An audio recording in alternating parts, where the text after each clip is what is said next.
Hello, good morning. This is Joe Malone, and joining me from 43 North Iowa, we've got John Derryberry. John, how are you? Oh, I'm doing great. Busy, but great. Excited. We have a big week at 43 North Iowa here. Yeah, a couple of big events. First one that we want to talk about is the parade. You're throwing a parade. Normally, we think like Memorial Day weekend in Mason City is parade time, but you say, you know what? Any day can be a parade day. What's going on with the 43 North Iowa parade and open house on Thursday? So, about 2 years ago, we purchased the RCF. We purchased the Globe Gazette to move our RCF building in. It's a mental health facility for people, and this caps uh, increasing access for mental health services in North Iowa by like 25 to 30%.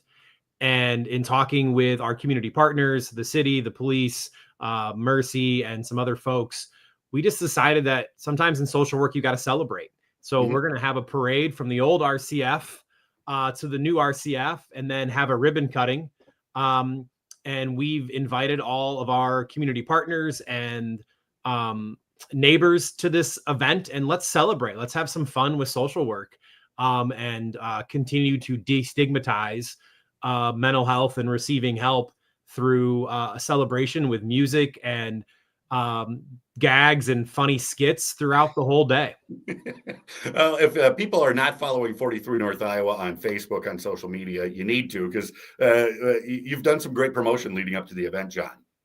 Yeah. So we're actually filming a video that day of a bunch of silly gags of gathering all of our community partners for the parade. And so we're really excited. I will say, I don't think I'm going to get to build a big building like this again. So, I've rented a tux for the occasion. Nice. And possibly we'll be wearing a top hat all day. Just this, a lot of times social work is heavy, right? And mental health is heavy. There's also a lighter side to celebrate the people who are getting help, who are trying to navigate suicide and bipolar and schizophrenia, and they work in our community. They pay rent, they pay taxes. It's not always doom and gloom. And a parade is a really good way to say that we're happy, we participate, and that we want healthy social work in our community. Now, with the parade, are you going to have a band? I know there was a call to try and get musicians going on. Did that come No, together? couldn't find anyone to it's 3 to 4 o'clock. People are Yeah. busy, they gotta work, right? So but we're still gonna have music. Obviously speakers and Bluetooth was invented for a reason. Yep. And it's in the style of a second line parade, like New Orleans. And so we'll have a cop car leading the way, and a client ride along program that day. We have all of our able-bodied folks and partners walking with us.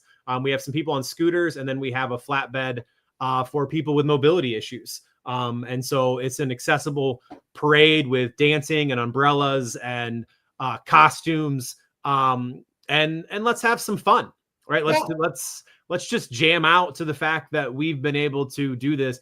And you can't build a building like this without help from so many people.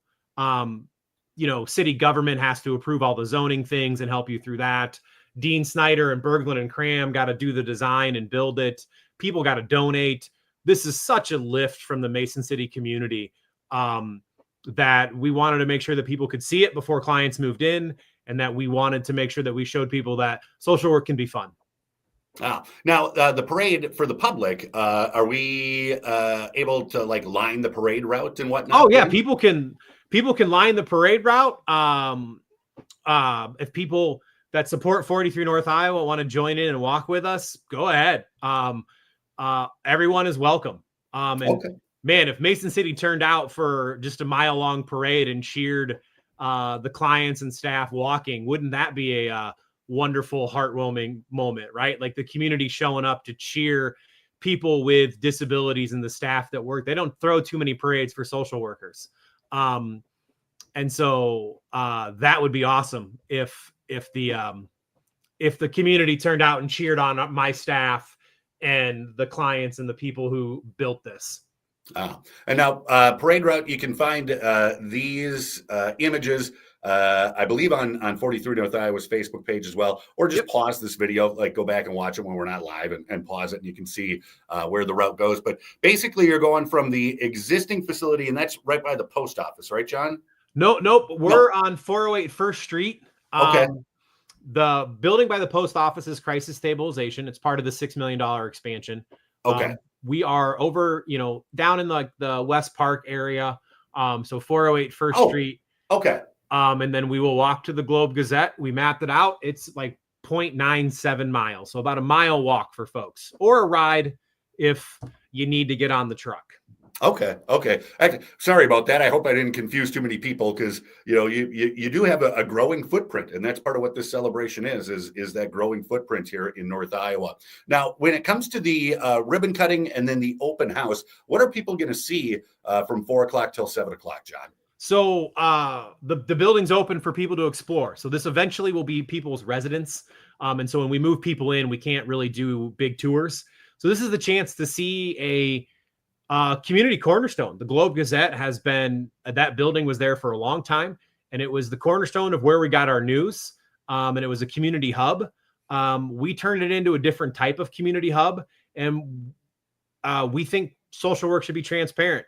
So come check out the residential area where clients are going to live and work on social skills, do medication management, look at the safety features we put in for the building, because we understand some of our clients can be victims of crime. And also some of our clients can struggle with their mental health. So there are safety features that we've built in that aren't at the current location to keep the public, client, my staff safe. And we want people to know and be proud of what and how people are being treated with disabilities in North Iowa. And then we'll have staff there to explain all of our expanded services. And so there'll be staff stationed throughout the building that you can ask questions about 43 North Iowa, all that we serve. Because like you said, we've expanded our footprint based on needs assessments, not based on what we felt we needed. Mercy community needs assessment, policing grants, public health information. We've taken that information and put some programming to help solve some local problems. Very cool. Very cool. Now, again, parade's 3 o'clock. Ribbon cutting is 4 o'clock. 4 till 7 is the open house. And then you get roughly about a 22-hour break before your next event. Yeah. We won't do a parade every year. This is a one-time thing. So our fashion show is back. We do it every October. We have a great partner in Mormons. And we clear the affordables floor. We create a fashion runway. Clients with disabilities, community members, and staff walk the runway with clothes from both Mormons and affordables. And it's one of my favorite events we put on because it just shows the ability of clients and how you can make events adaptable to include everyone. We've had a baby on the runway. We've had a retiree that's above the age of 80 on the runway. We've had different diagnosis on the runway. And we do summer wear, winter wear, fashion wear, and then it's Halloween. So you always close with a costume runway. It's a wonderful, quick event. The other thing that we like about this event, that it's an affordable fundraiser. It's $15 a ticket ahead of time, $20 at the door. Families can afford that. Young professionals can afford that. So this is a way to give back to your community without having to break the bank, right? And there's also shopping available.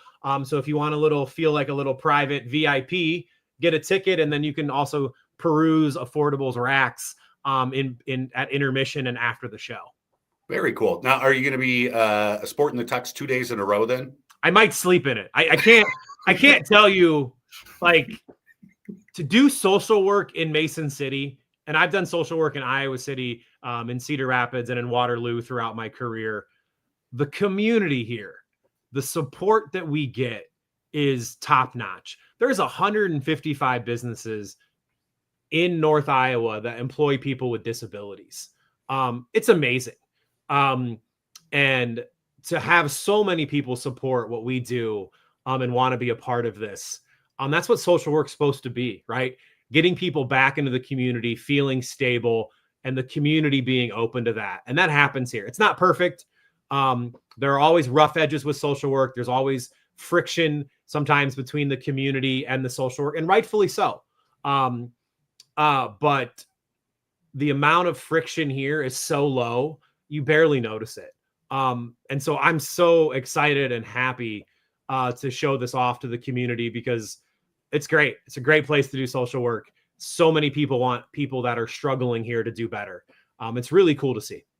Yes, excellent. And a couple of great events. Again, the parade and open house on Thursday. That is starting at 3:00 with the parade, and then ribbon cutting at 4, open house until 7 at the new location. And then the fashion show on Friday. And again, tickets are available right now at Affordables or at 43's Marketplace, or you can scan the QR code. Let me get the banner off there so we can see the full QR code. Lots of ways to be a part of all of the great things that 43 North Iowa is doing. John, once again, thank you for taking some time during a very busy week to talk to us and tell us what's going on. Thanks for having us. We hope to see as many people down there as possible.